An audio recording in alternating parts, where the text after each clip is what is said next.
Hi, this is Zach Meir with the Bulletin Board Heroes here at Zach's Traders Cafe for Thursday, the 1st of August, one of the finest stock market rundowns on a daily basis on the London market. Starting off with the FTSE, and here managed to nudge the 8400 level, break that old June 8371 peak, and we're a bit below that now, so far we're in bull trap territory, but at least while we're above that broken resistance line from May there, 8280, looking for further gains towards the promised land of an 8730 target there by the end of, perhaps even by the end of this month, I suppose, if interest rates go down. The Tories are out, so presumably now the Bank of England will actually lower rates, and that could be the driver for further gains. On the downside, the worst we're expecting is the floor of that channel there from back in September, around 8210.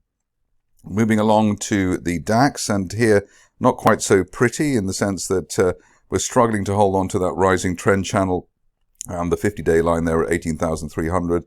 Want to see an end-of-day close back above that and preferably try and break the red May resistance line there at 18,600 sometime early this month. Otherwise, it's probably back down to the support line projection there from April, 17,900. The FTSE did that kind of thing before then pushing up again, so we hopefully will see that. RSI below neutral 50, which does suggest that we have the risk of a move down to 17,900.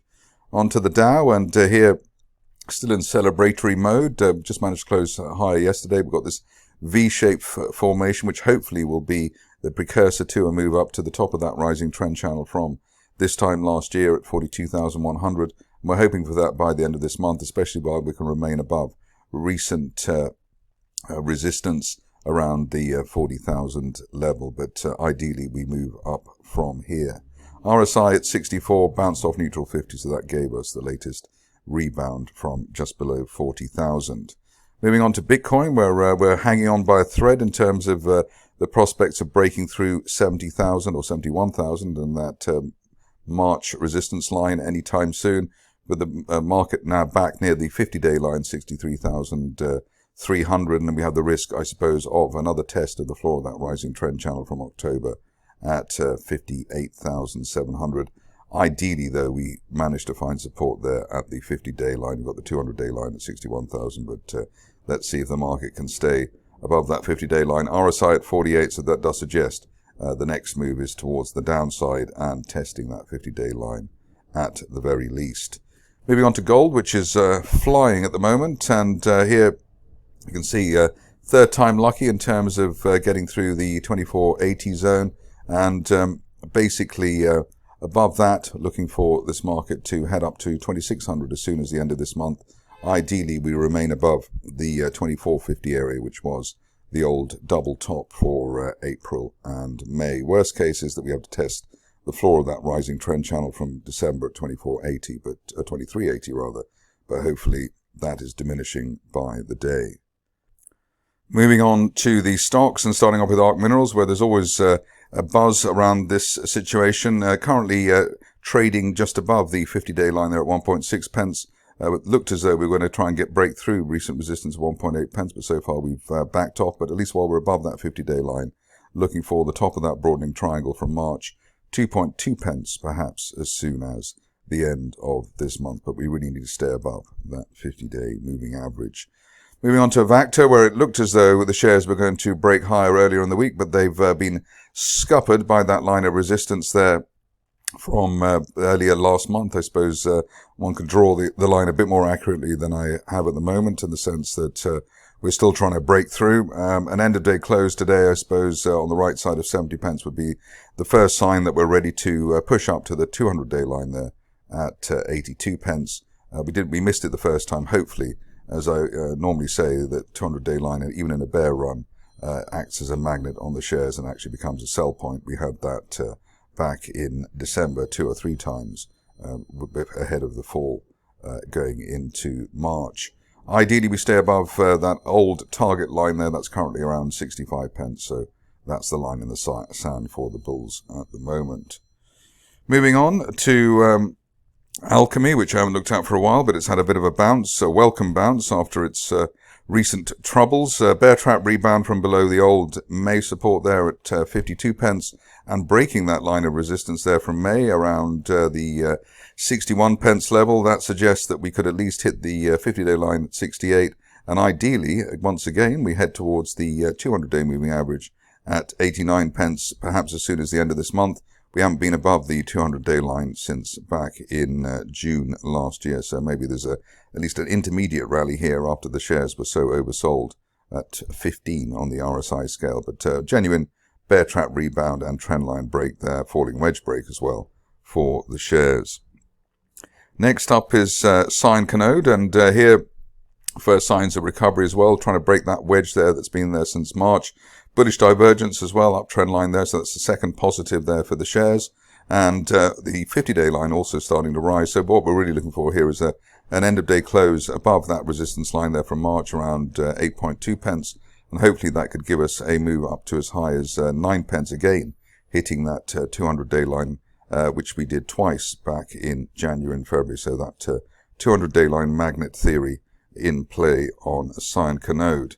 Helium 1 is next, and here you can see that we've got this rising trend channel base, and bounced off that quite well now. We've also got a rising 50-day line, which is a positive, and we bounced above that. Rising trend channel from June, top of the channel there, heading for 2.15 pence, and we're looking for that by the end of this month. That would also clear the 200-day moving average at 1.8 pence.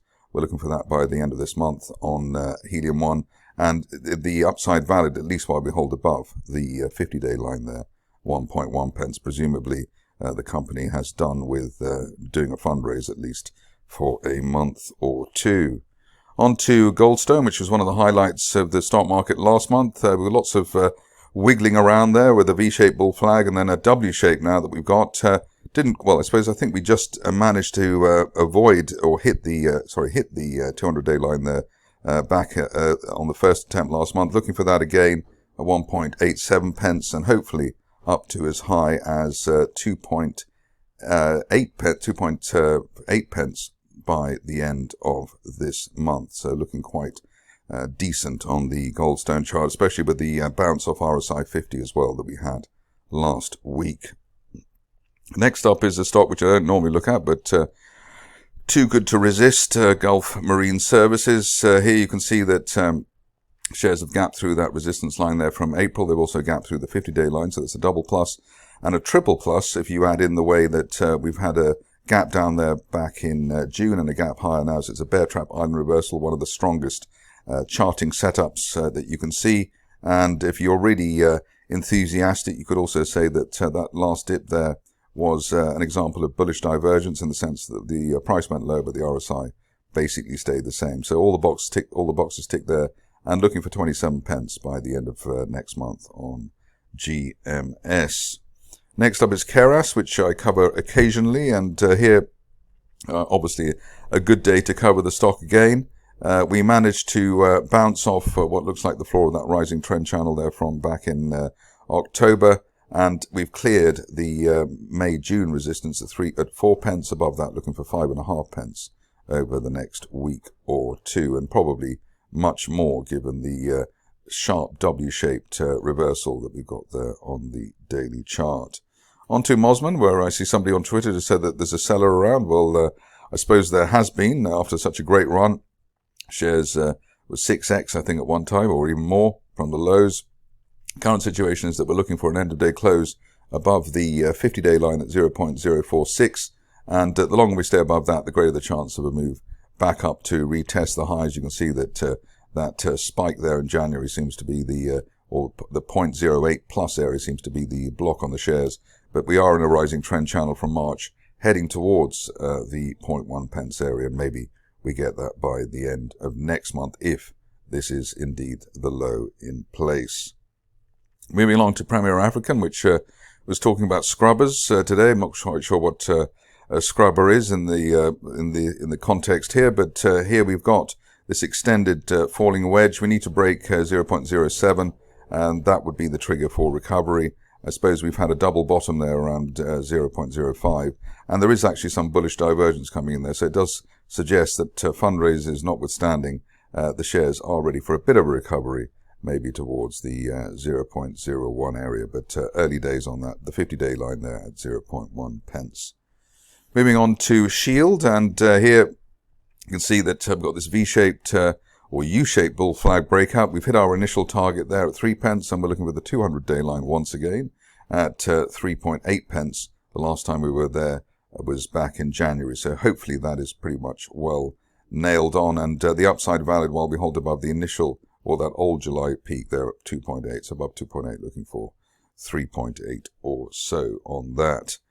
UK oil and gas is next, and this is one of the heroes of the early part of the week. We hit our 200-day line, which we were very proud of, right on the nose, and the current situation is that we're looking for support, or we've got support really here coming in, but really level with the old April resistance there around 0.05, and above that looking for a retest at least of the 0.09 pence area over the next few days. But obviously we've had a great run there, and maybe the shares take a little longer to consolidate.